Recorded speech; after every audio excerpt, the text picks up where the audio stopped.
Welcome to PodNumbra. The conversation starts now. Good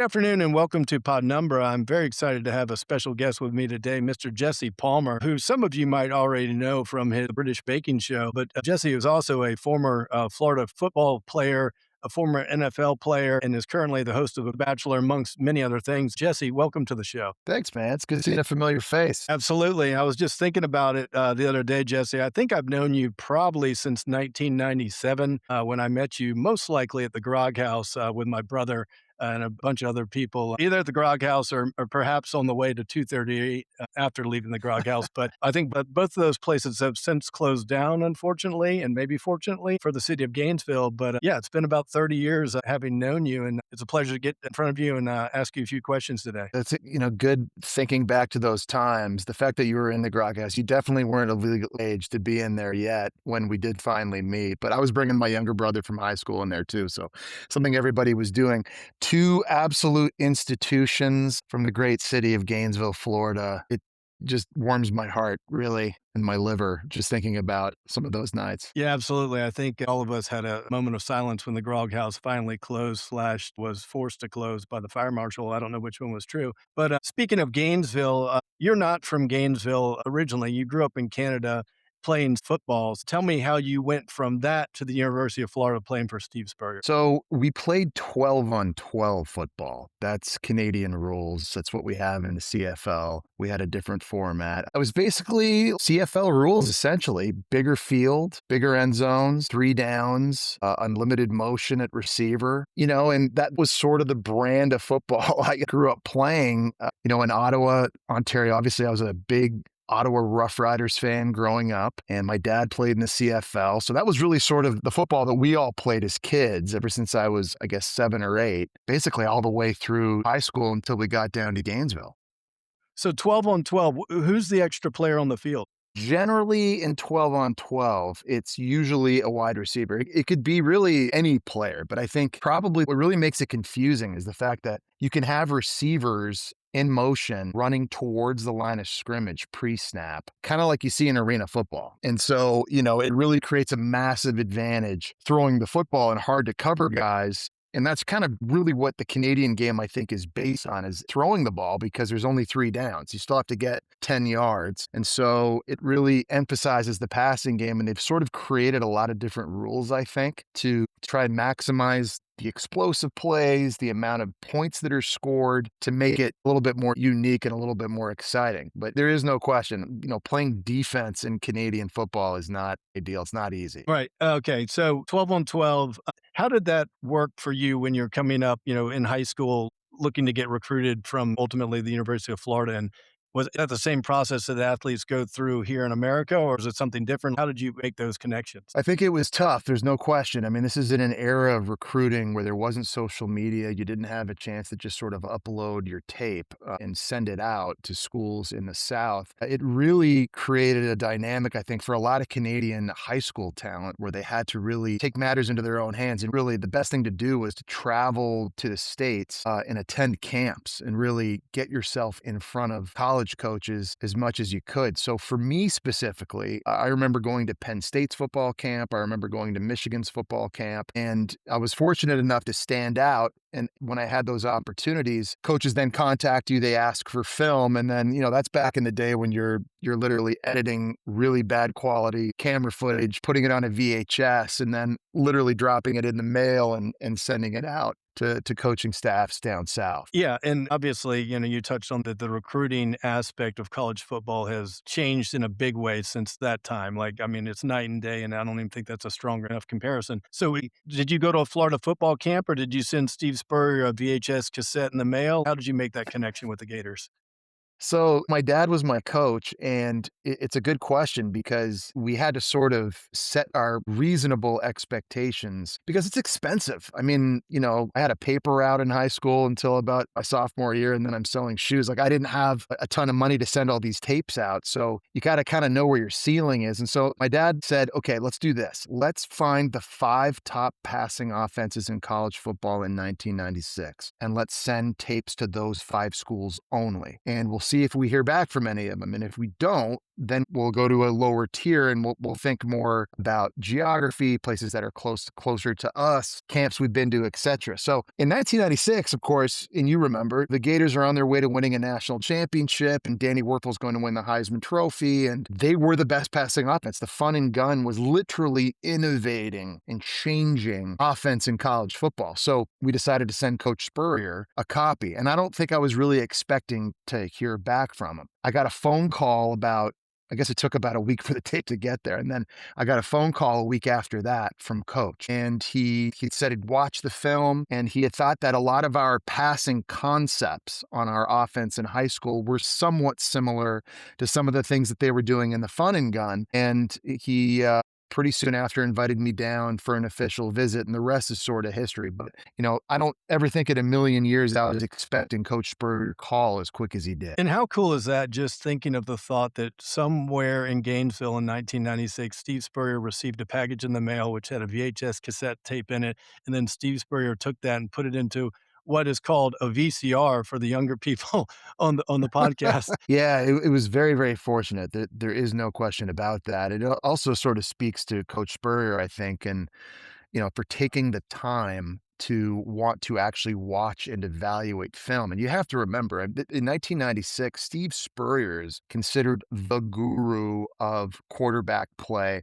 at that level. So imagine how many high school senior quarterbacks are sending VHS copies, or whose coaching staffs are sending those into Gainesville, that at some point Coach Spurrier has to evaluate. And he does have to evaluate those films because remember, he's not just the head coach. He's the offensive coordinator, he's the play caller, and he's the quarterback coach. So, he's going to want to know what prospects are available. He had really his pick of the litter every year. And that was one thing that he told me, really on in our recruiting was, okay, look, I'm giving two quarterback scholarships and I'm calling you first and I'm offering it to you. But if you don't accept it or you take your time, I'm going to move on and give it to another really, really good quarterback coming out of high school. And so, he was in a very unique position, but it meant a lot. It meant a lot that he was willing to do that. I think he also kind of saved himself a trip to Canada. I don't think he ever wanted to come up and actually have to watch me play in person, which would have been really good for him because by the time he wanted to, it would have been in November, and we're talking about like 20 degrees, at a game in a flurry, which he would have absolutely hated. So fortunately, the quality of the film was good enough that he felt comfortable inviting me down for an official visit and then offering me a scholarship once I got on campus. How good did it feel to get that call from coach, and ask you to come down? It was amazing. I mean, I really sort of thought I would probably end up playing in the Big Ten,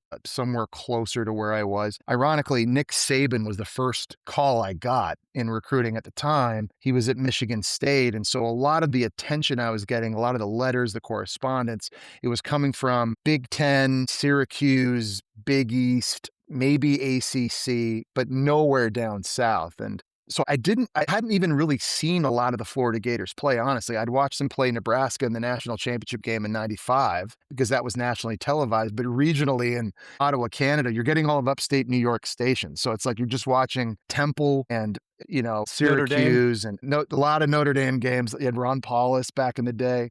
Good call. So it was sort of an education for me, but the more and more I was paying attention, and when the Gators went on that run in 96, they were on national TV every week on CBS.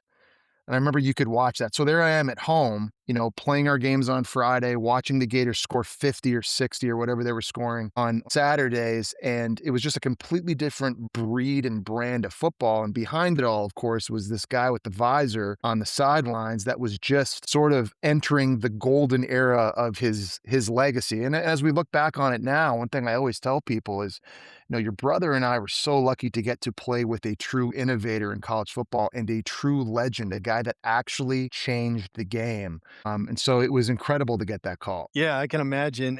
And moving down from Ottawa to Gainesville, Tell me just a little bit about what was that like? Was there a culture shock element to that, moving from, Gainesville's somewhat of a sleepy town, especially when you take away the students during the off season. Like summer being Gainesville is pretty quiet. So what was that like? Yeah, I mean, you took the words right out of my mouth. It was an absolute culture shock, from how people spoke to the foods we were eating, to the temperature and the humidity, to the way people dressed. It was all entirely different for me. And it probably took a solid year, I would say, to finally acclimate myself to just the culture. The thing I loved the most about it was that football was essentially religion. Everybody cared about football. The swamp, Ben Hill Griffin Stadium, was essentially a cathedral. And that's what I related to the most. That's what I missed the most growing up in Ottawa. Everybody loved hockey. Hockey was the only thing. It was everything. All of your buddies growing up, all they wanted to do was play professional hockey. They went to power skating. They did all, they were in all these camps growing up. And I never played hockey. I just loved football, but in that sense, really felt like a fish out of water growing up there. It was the opposite when I got to Gainesville. I was a fish out of water for every other reason outside of the fact that I lived, breathed, and slept and dreamed about football. I loved it. And when I got there, that's when I knew that was going to be home because everybody cared so much about it. Yeah, and on the hockey point, can you ice skate? Very poorly. Still to this day, very poorly. When I was a kid, we have this canal in Ottawa that runs through the city. It's beautiful. It really gives it sort of this European look and vibe, and it's absolutely gorgeous in the summer. But in the wintertime, the canal actually freezes, and there are people who work downtown who actually will park their cars somewhere a mile down the canal, and they'll put their skates on, get on the canal, skate down the canal to work, and put on their dress shoes and go to work. And so my parents sometimes took my brother Billy and I on the canal, thinking this was a really cool, fun thing to do and, a neat, unique thing in Ottawa. And I remember just absolutely hating it. So that's a long-winded answer to say no. And still terrible skater. One of like the five all-time worst Canadian skaters. Yeah, I'm not an ice skater. I grew up in Florida, and it's not a necessary skill to learn. But funny enough, now Tampa is like a hockey hub, and there's a lot of people who are sending their kids Yeah. away to boarding school to play hockey.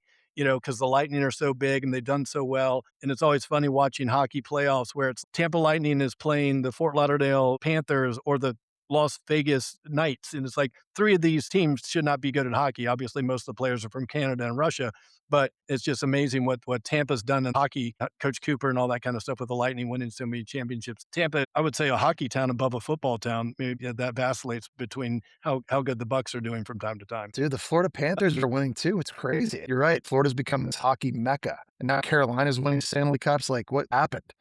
It doesn't feel right. I think somewhere in the back of the Bible, it speaks to this as far as the end of days, the four horsemen of the apocalypse, and when Tampa shall win a Stanley Cup. I'm not a Bible expert, but I think it's in the back. Steve Spurrier as a coach, what made him specifically different from other coaches? Because obviously you mentioned all the hats, or said a different way, all the visors that he wore as a coach. And really, coaches don't do that anymore, having all those jobs. But Spurrier basically did everything offensively. So what was it like learning from him and being under such a legendary coach? Well, the first thing I would say is I think Steve Spurrier is one of the all-time great play callers in college football history, which I think is taken for granted too often when we evaluate coaches and we talk about coaches. There's obviously a lot of preparation that goes into great play calling. Obviously, you have to have a great playbook and you have to have great players that can score the points, but there's such a feel and a rhythm and a cadence to play calling that some people have, very few have consistently throughout their career. And I think for me, thinking back to Coach Spurrier, what truly made him great as a coach, I think, was his ability to do that. And I was really lucky. I played for Sean Payton in the NFL and Mike McCarthy in the NFL and Norv Turner in the NFL. These guys won Super Bowls and are great as well. The fact that Coach Spurrier could do it from the sideline, not up in the box, like a lot of coordinators where they see all the action happening, but the fact that he had a feel to do it in game was pretty amazing to me. The other thing that I think was truly unique about him and was really interesting playing for him was he's the only coach I ever played for that was better than me. And so there's a lot of times college coaches, or you go to the NFL even, and you're playing for somebody, quarterback coach, coordinator, whatever, and maybe they played quarterback at some point of their careers in high school or in college, but it's very seldom that they ever probably had more success than you did. That wasn't true, obviously, with coach. And so, it'd be funny because there'd be times you'd be out in the game or you'd be out in practice and you'd miss a throw. And when I played for Sean Payton, for instance, you'd come to the sideline after throwing an incompletion and he would say, kind of hard to get, sort of blurry. Linebacker got his hand up. Maybe D lineman had his arm wrapped around your leg. I get it. You're off balance. Didn't have a great base. You had to throw that one away. All good. We'll get him next time. You come off the field with Coach Spurrier and he'd look at you and sort of be like, couldn't make that throw? And you're like, well, no, I Javon Curse like wrapped around my leg like the Kraken and Gerard Warren's like smashing me in the face. Like I couldn't get it out. I didn't really have a way around that. And he's like, why couldn't you just get it out? Just take your steps and hit him. Just throw it. And so he had an expectation level and, it would made it really, really, really unique and pretty crazy. But obviously his preparation and how he studied film and how efficient he was as a coach, all those sorts of things, I think contributed to his success. But number one to me was just his ability as a pure play caller, I think was really, really special. Yeah, and one of the things I always, talk about with friends and my brother, during your time with the Gators, it was very rare to see a receiver drop a pass. That was something that was almost, inexcusable probably in the minds of Coach Spurrier, and since that time, I see a lot of passes that get dropped on the field, but during that time when you guys were all playing, it seemed like nobody dropped passes. You're gonna come sit next to coach if you do that. Yeah, it's funny you say that. I mean, he really had a next man up philosophy at every position on the field. There's sort of this unwritten rule, I think, around football today, and it's been this way for a while, that established players or guys that have had great statistics in years past, your stars don't leave the field even if they're having a bad day. I think with coach, if you were struggling, doesn't matter how many SEC player of the weeks you had that season, or if you're all American, or if you're a 5-star recruit, whatever. If you're dropping passes, if you're throwing interceptions, if you're getting beat around the edge as an offensive tackle, you're coming out of the game. And, obviously we were lucky. I mean, when you think back, we had a ton of talent at wide receiver too. I mean, and I could think back to my career there with your brother. I mean, Jacquez Well, yeah, Taylor Green, Jacobs, Rishay Caldwell, Taylor Jacobs, Rishay Caldwell, Bubba Jabbar Caldwell. Gaffney, Travis Taylor, Daryl Jackson. I mean, Travis McGriff. I mean, it goes on and on and on. That doesn't even include the tight ends. That doesn't include the running backs. I mean, we had a lot of really good receivers. And so I think we were so fine tuned in practice, especially with timing and rhythm, that helped, I think, with not having as many drops. But yeah, you're right. It's funny. I mean, you think back, it's true. We really did not have too many. Yeah, and you mentioned a couple of defensive player names, obviously, that you're dealing with in practice. Javon Curse, Gerard Warren, Andre Davis, you guys were stacked, Alex Brown. So as far as a preparation standpoint goes, as far as who you're facing in practice versus who you're going to face on Saturday, you guys are facing the best defenses in the SEC, if not the nation. Yeah, and remember, Bob Stoops was our defensive coordinator too. So it's like Right. you've got one of the best defensive minds who's going to end up winning a national championship and God knows how many Big 12 championships at Oklahoma. And he's calling the show over there. I mean, there was so much NFL talent in practice every single day, and there was just so much speed. If there was one trait that probably defined our defenses over the course of the 4 years, at least that I was there, we were very, very fast. I mean, guys could run. That's why we had as many first round picks. You just named a bunch of guys that went off and played in the NFL, and there's a tons more too. And so you're right, no question. I mean, getting to practice against that every single day definitely, I think, helped get us prepared to play big games against Tennessee and Georgia and Florida State and all those teams back then that were loaded that we were going to face each and every week in that schedule. Yeah, I mean, two more defensive players just came to mind, Lito Shepherd and Todd Johnson, over the top, playing safety and stuff like that. And I always say that I don't think Todd could play football nowadays how we played football back then because he would probably get ejected every game. I think the first time I met him, his jaw was wired shut because he had violently tackled somebody to break up a play or whatever. Great guy. One of the other things you mentioned as far as Steve Spurrier being a visionary in the sport, he also, I think, was one of the early adopters of the two quarterback system. I know you split a little bit of time when you were there with Doug Johnson or Noah Brandeis, and I may be getting those incorrect, but also that seemed like the beginning of that process. What seemed to be something that we did at the University of Florida for many years to come, but you were the first iteration of that. Yeah, we had done it In 1997, with Doug Johnson and Noah Brindez, I think was the first time I really remember that happening. That's when Florida State was number one in the nation. They came into the Swamp, and that's probably one of the all-time great games in the last several decades at the Swamp, where we upset them late. Fred Taylor had a monster day, but Steve Spurrier was rotating Noah and Doug in the game each and every play. And the following year, I rotated with Doug in certain games, and sometimes it was every play, sometimes it was every series, sometimes it was every quarter. I did it with Rex Grossman as well a little bit later in my career too. And, it's funny. I remember hearing Coach talk about it. I think the one thing he really liked, this is before helmet to helmet communication was allowed in college football. And he really liked the ability to coach the quarterback right before he went out on the field, to give him specific instructions and checks and things to look out for, cues, if you will, to look out for based on what the defense might do on the upcoming play. And I think it helped him mitigate and limit bad things happening, having potential disaster plays.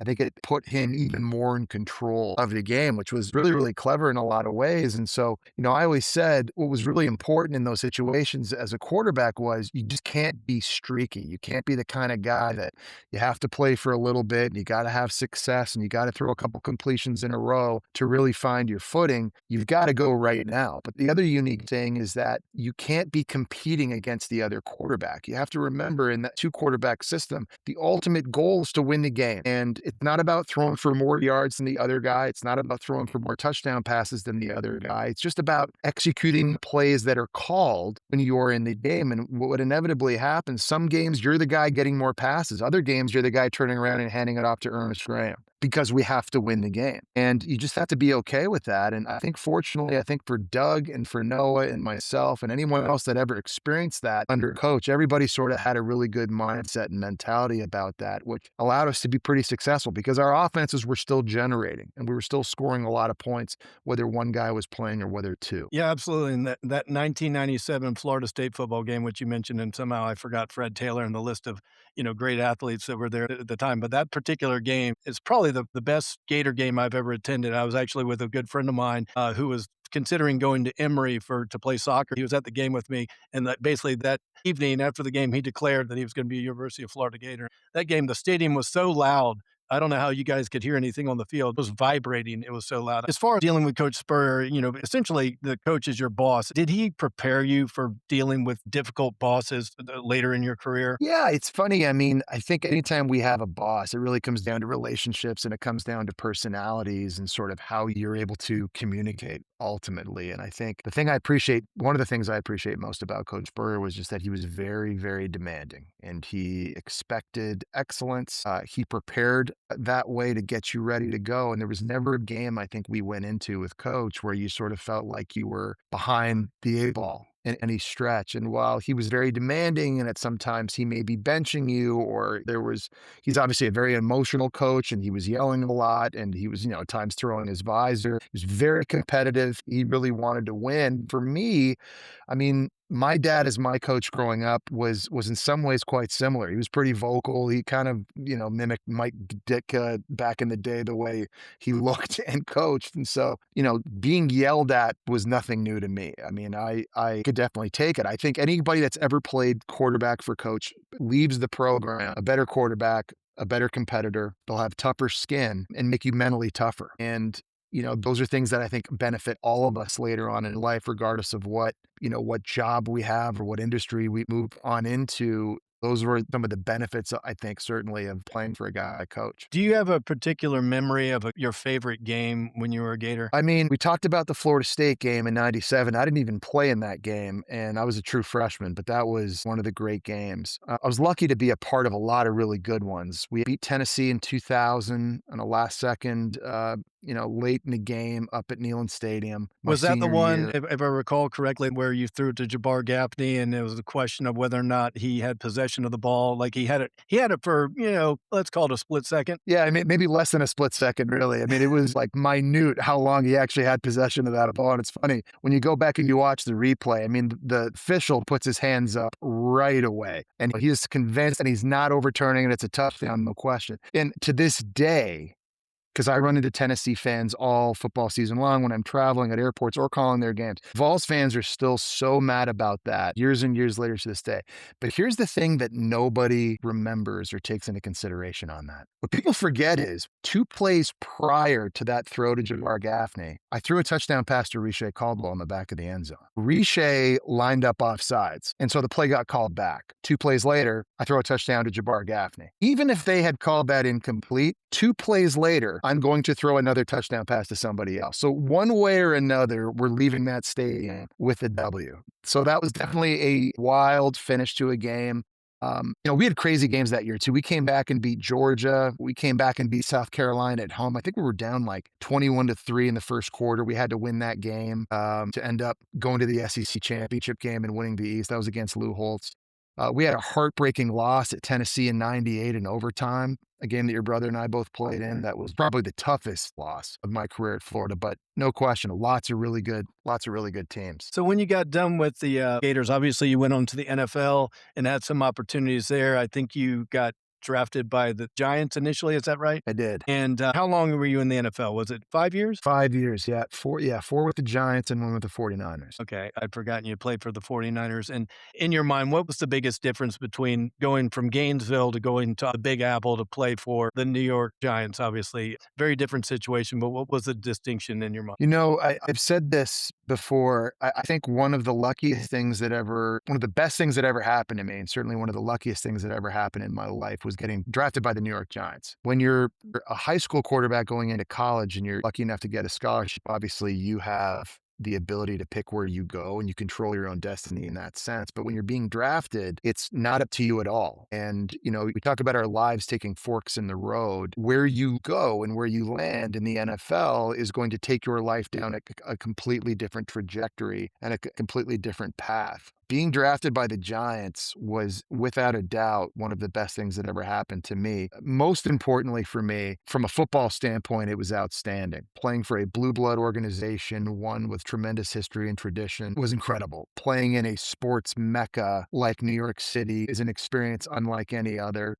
We had an incredible locker room with where a lot of my best friends to this day I got to play with back then, and we all stayed really, really close. But the thing I was unaware of was moving to New York was going to open up so many other doors and opportunities for me post-career, which at the time I did not anticipate coming or happening. But, fortunately, being in the multimedia a capital of the world, it did open a lot of doors and create a lot of relationships that, without question, helped me later on in my life. Yeah, obviously, if you had been drafted by the Cleveland Browns, your life may have turned out very different. It's funny because I almost got drafted by the Kansas City Chiefs twice before the Giants took me in the fourth round. And I do sometimes wonder what would have happened had I ended up going to Kansas City. Yeah, and obviously that was before Kansas City was the Kansas City of today. So, I mean, very, very different Kansas City back then. And, it seems like, I don't know, just my own personal opinion, Cleveland is potentially a place where quarterbacks go to die because they seem like they draft a first round quarterback every year.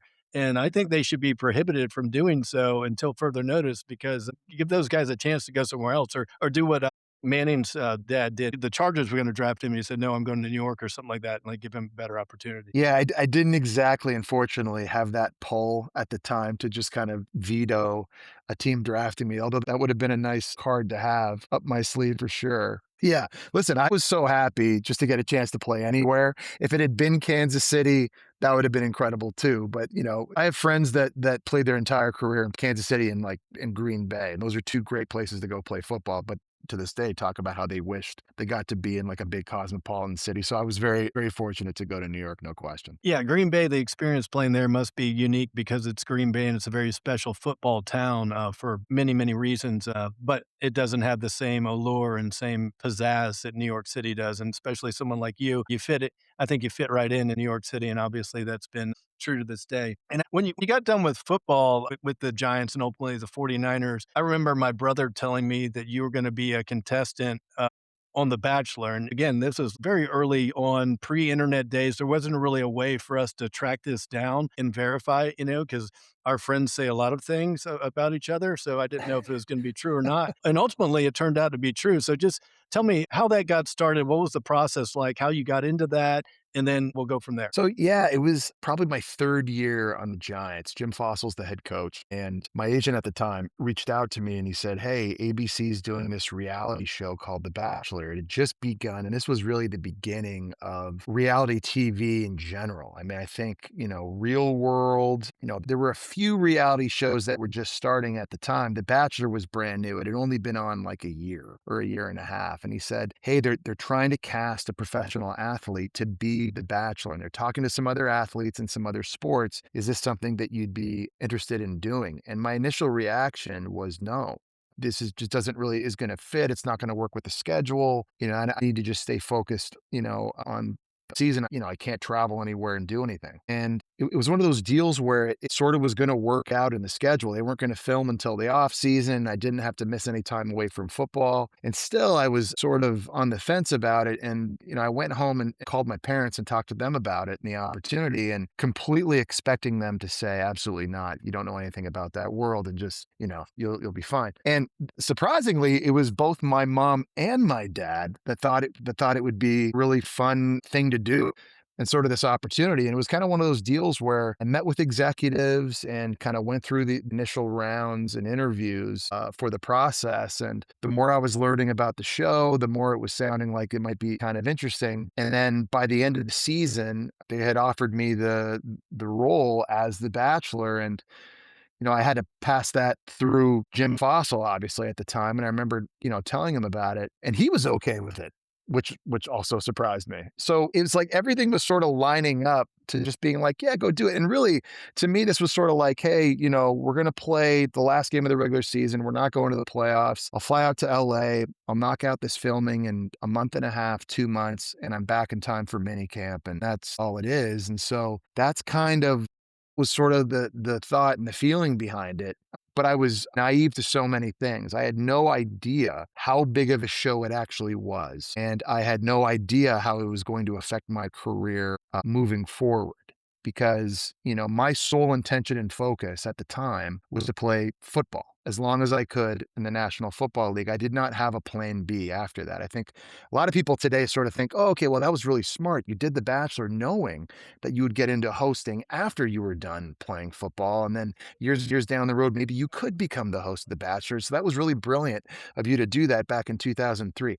I had no idea that any of this stuff was going to happen. I literally was like, okay, I'm going to go back in the Giants in 2004 and focus on that as soon as this is over. And, one thing led to another. And it's funny how life works out, but that's kind of the process of how it got started. Yeah, that's cool. And also, obviously, you've been on camera as a football player for the Gators and then for the Giants, doing those things where you're on camera, but you weren't actually ever like on camera, as in on camera talent, like in The Bachelor. So what was the learning curve like for you to learn how to basically speak into a camera and act into a camera and all this? Well, as the Bachelor, I mean, the good news is in the Giants locker room and the Gators locker room, there's microphones and cameras in your face all the time. And so I think for most people, when they get into reality TV, if you don't come from a background where you're used to having that sort of stuff happen, I think the fact that on a set like The Bachelor, where there's like 37 cameras, some are hiding in trees, guys are on top of roofs, people are right in your face while you're in a hot tub trying to enjoy, an adult beverage with some girl in the hot, like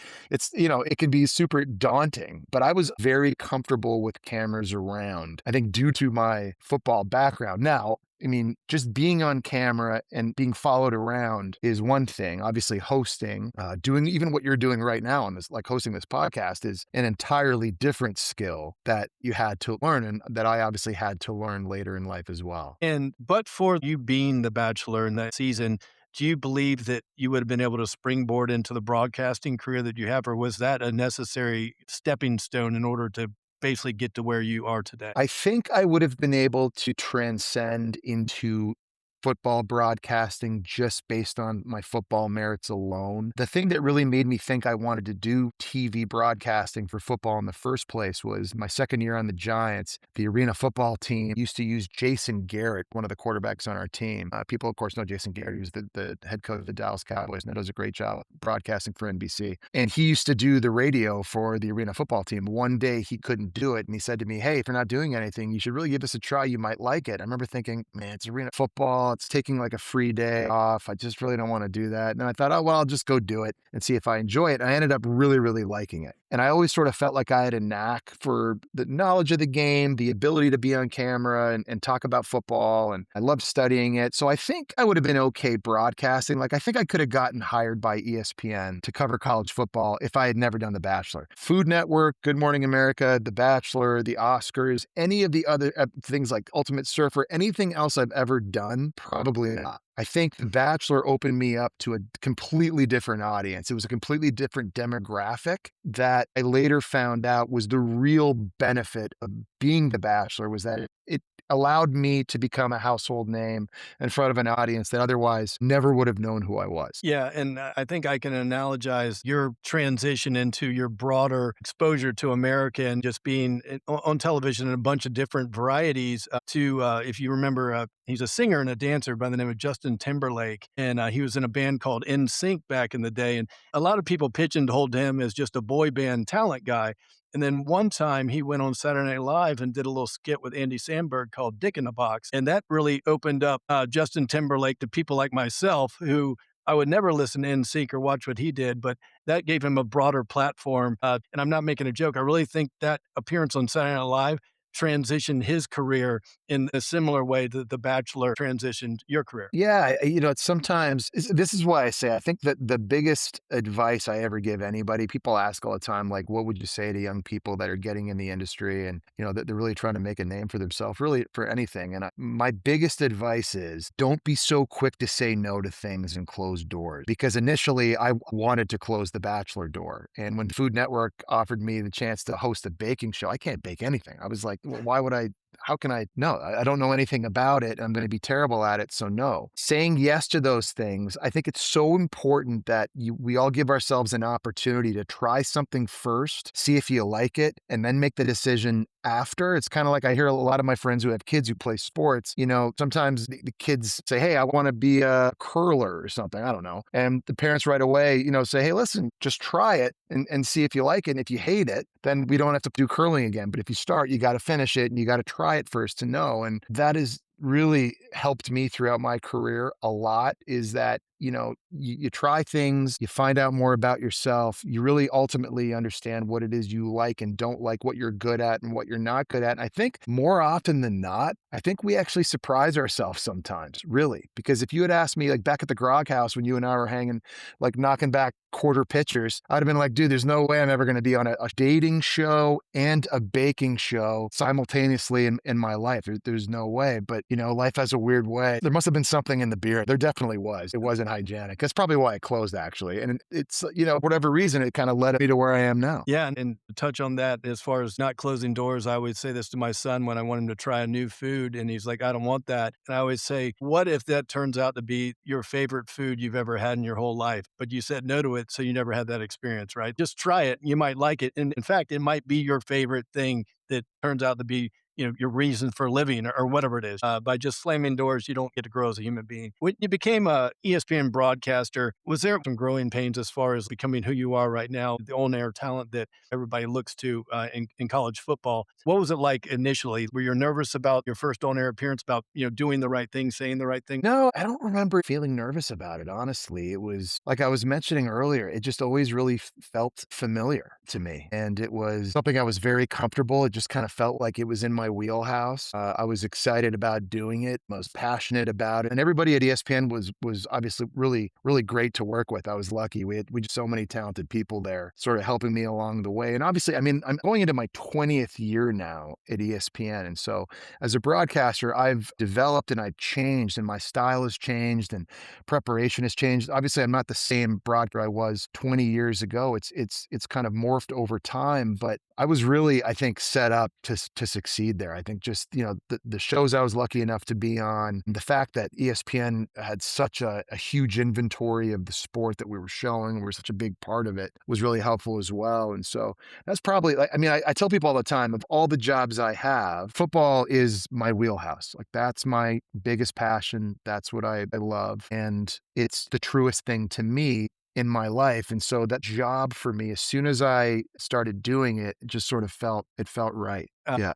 As far as mentors in the industry, who has helped you the most? There was a guy, his name was John Saunders. Sadly, John passed a little while ago, but he was someone that I got to work with on college football Saturdays on ABC doing pre-games, halftimes, and post-games. It was really near and dear to me, and he was someone who really sort of took me under his wing. He was an incredible host. He was a former hockey player, Canadian, who kind of worked his way down and just really carved out this incredible career for himself in the States, broadcasting for decades, and a guy that I really looked up to. But like I was saying earlier, I've been lucky, man. Like I've worked with Chris Fowler. I'm working now with Joe Tessitore, Reese Davis, tons of people that are just pros at the top of their game, the most respected voices in the sport. And I continue to get to work with. And so again, our bench, our roster at ESPN is absolutely stacked. Good Morning America, Robin Roberts was someone who was absolutely incredible, who I still marvel at from, a talent standpoint as well. I've been really, really fortunate to work with some unbelievably talented people. Yeah, and what defines success for you now? I think at this point in my career, success to me just is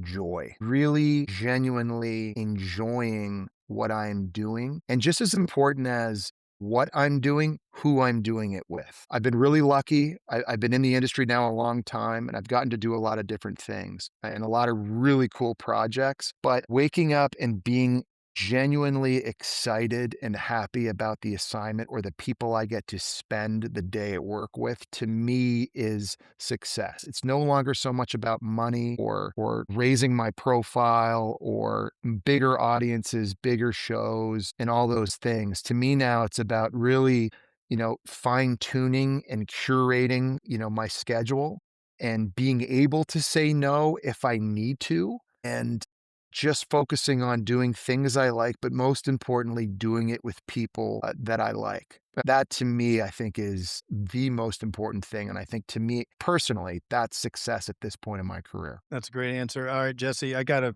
couple more quick questions and I'll get you out of here. Dogs or cats? Dogs. But I grew up a cat person, but I have a dog now, so I feel obligated to say that. What kind of dog do you have? Aussie Doodle was delivered by a breeder in Salt Lake City. She came to JFK and walked out of the terminal and dropped her off in a bag on the curb. It was like a drug deal. The moon landing, yes or no? Yeah, it happened. There's a photo of it, so I mean, obviously it happened. There's a video of the lunar craft leaving the moon. I don't know what happened to that videographer, but there is a video. Yeah, another casualty to the space program. Coke or Pepsi? Oh, I'm Coke, I think. I just saw big news, by the way. The Marriott hotel chain just apparently switched from Pepsi to Coke. So think of Well, all the different brands under the Marriott flag. That is a massive account. Whoever made that move in sales just made a ton of money and is enjoying their life right now. Well, by the same token, I recall, and you might remember when Ben Hill Griffin went from Coke to Pepsi, and I think there was a cry heard throughout Gainesville. It's like, how am I supposed to mix whiskey with Pepsi? Jack and Pepsi is not a drink anybody drinks up there. Not that you're supposed to be drinking in the stadium, but allegedly people do like to drink while they watch the Gators, and nowadays it's almost a requirement. Yeah, nobody's ever ordered a Jack and Pepsi. That's true. It's like those words have never been uttered. Jack and Coke just rolls off the tongue. Aliens, yes or no? For sure, aliens, yes, All right. absolutely. If you could fly, time travel, or be invisible, which one would you pick and why?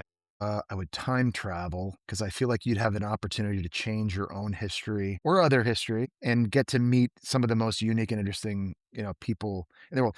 Really, the honest answer to that is I would prefer to time travel so I can not throw some of the interceptions I threw in Gainesville. Yeah. What is your favorite food? Like my death row meal. Yeah, your last meal. Okay, it would be like a New York strip, medium rare with like a cacio e pepe or some kind of creamy pasta. Sounds good. Can you get that in Gainesville? I feel like Uh, Napolitanos might have that. I think that Gainesville has an Olive Garden. They could put that together. It's like family up there. What's your favorite sport? I think I know the answer. Football's my favorite sport, still somehow after all these years, it's still whether it's 12 man or 11 or 7, it's still my favorite sport. Yeah. What's your favorite hobby? Favorite hobby right now is probably eating and drinking wine. Is drinking wine a hobby? It can be. It can. It can be. I'm It's a really vocation for I'm some. really I I'm really good at it. like really Okay. good. Does ketchup belong on a hot dog? It does. I personally do not like ketchup on a hot dog, but absolutely, if there was one condiment, it does. All right. What is your favorite book, movie, song, or sequel? And for this one, if the book was made into a movie, that movie had a sequel and a song was in that movie, you can pick one for all. But Trifecta? yeah, or quinella, or which one's for? Yeah, Uh, whatever that was, yeah, amazing. Uh, what? Let's start with book. Start with book. my favorite book ever is, A Tale of Two Cities by Charles Dickens. Your brother would be proud of that answer. I just read a really good novel by Victor Hugo called 93. You're getting the theme here. A lot of this is French Revolution. So history is a big like, I'm a big history geek, and those kinds of period pieces, those novels, I like. My wife and I are watching The Gilded Age right now on HBO. We're just in Newport over the weekend visiting the Breakers Mansion, and now I'm all into the Gilded Age. But yes, I'd say Tale of Two Cities, favorite book. How cool are those houses in Newport? I mean, that is next level kind of stuff. Yeah, like, if you think you're successful, Yeah. you should Try go again. see the yeah, yeah, go see the Gilded Mansions and just you'll feel pretty pedestrian pretty quick. Absolutely. What about movie? Favorite movie of all time is Big Trouble in Little China, Jack Burton and the Pork Chop Express. So under the radar, an Dude, all-timer. I just watched that movie like a month ago. I hadn't seen it probably since I was in high school, and it blows me away that the movie was even made because the storyline, the plot, the whole thing is just bananas. But like, and I'm not saying it holds up. I blocked out a lot of it, but it's hilarious to watch it back and you're like, who in a room, who's pitching that movie somewhere in Los Angeles? And the guy's like, listen, hold on. There's a truck driver, right? And he goes into the underground Chinese mafia, and there's some witchcraft going on. No, stay with me, stay with me. There's a lady That's with right. green eyes. There's Kim Cattrall's in Yeah, it, so he's like, "Okay, I'm on board. Okay, maybe that's yeah, all you yeah. needed to mention Kim Cattrall at the time." But it's a hilarious movie, ridiculous. Dude, yes, there's a generation today that's probably never gonna watch it, but if you ever get an opportunity, you actually have to like, I guarantee no matter what, you're not gonna be bored watching that movie, for sure. Yeah, the guy, I don't know, the Chinese wizard with the long fingernails that kind of like levitates or whatever. Low pan.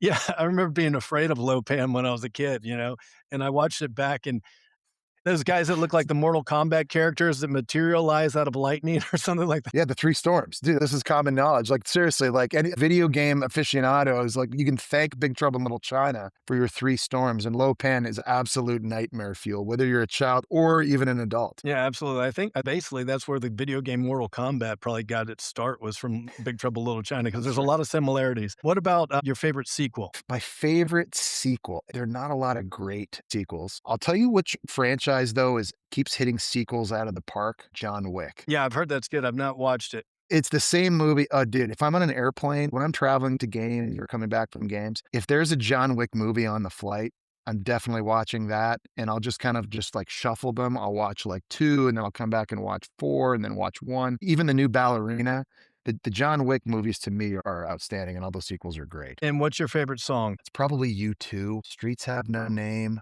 With or Without You. It's like a dealer's choice. I went through this Yeah. phase where I was just like huge into U2 and I would just like think about U2 and then I would go find an Irish pub and just try to pound like 4 Guinnesses. And I think they just came out with a new album actually. I just saw a poster for it today. Yeah, they're pretty amazing and basically the soundtrack of life, essentially. There's your dog. And one last question, I'll get you out of here. Who is your favorite WWE or WCW wrestler of all time and why? All time. Well, yeah, The Rock is probably one of growing up. I was a Demolition tag team champions for a while. The fabulous Rougeau brothers, being a Canadian growing up near Quebec, was big. The Killer Bees, the British Bulldog. I sort of like the old school Ted DiBiase, Yeah, Million Dollar Man with Virgil, his the Million Dollar sidekick. Man, and Virgil. And Virgil. Yeah, it's like to me, like that was such a hit. If you go back and you watch Randy Macho Man Savage or Ultimate Warrior interviews with Mean Gene Okerlund, like you can go on YouTube and just find like a collage of some of that stuff. Like it was unbelievable. I'm not even sure they were speaking English half the time. No, I've been watching actually Macho Man Randy Savage hits on YouTube with Mean Gene Okerlund where he does his promos, and it is ridiculous. It is so funny, and how he comes in, and I'm not going to try to do his voice because it'll fry my vocal cords, but it is pretty amazing that one that was acceptable, two that was on television, and three people enjoyed it. And another great wrestling guy who a lot of people forget, who's one of my favorites just for the level of ridiculosity, if that's a word, is Ravishing Rick Rude, if you remember him. Heck yeah, Like, he dude. would he would come out and put his hands behind his heads and gyrate, and I remember they wear the tights, and I remember one time he had on the back of his tights, he had 2 hands running up his tights, and he would, like, flex his glutes, and they would look like they were grabbing his butt or whatever, and it was just, like, just genius marketing, and he had that flow, he had that mustache and all that stuff, and I don't know if he's still with us, but I sure hope that he is. Somebody needs to I do a hope he is. documentary on him. Yeah, I know, like, that like, all those names, like, that era is without question the heyday. When it was the WWF, like, it was just the heyday, it was the greatest. Like, WrestleMania Yeah. was appointment deal. I mean, it still is, but back then, it was just it was the greatest thing. No, I just watched the Hulk Hogan documentary on Netflix, and it just took me down memory lane of all the, just the fantastic characters that were just all over the place. Hulk obviously being a high water mark for the whole thing. And Jesse, where can people learn more about you, follow what you do, Instagram handles? What do you got? Yeah, just on Instagram really is probably the best way. I think my Instagram handle is Jesse Palmer TV. I think it's Jesse Palmer, and then on Twitter it's like Jesse Palmer TV or something. But yeah, I mean that's pretty it. That's pretty much it. I'm pretty outside of the shows, I guess I'm pretty private, honestly. Like, I'm not on it too much, but yeah, that's pretty much it. Yeah, and give me a name of one person you think I should interview next. Like, do you want me to keep it in-house, like in family, like Gator players or Anybody you think would be athletes? an interesting interview. Yeah. Mr. Beast would be interesting. Good interview for you. 100%. Yeah. Love to do that. Good interview. All right, man. Well, Jesse, thanks again for spending the time with us today on PodNumbra. It's been an absolute pleasure having you, and I hope to see you soon. You got it, brother. Appreciate you, Willie.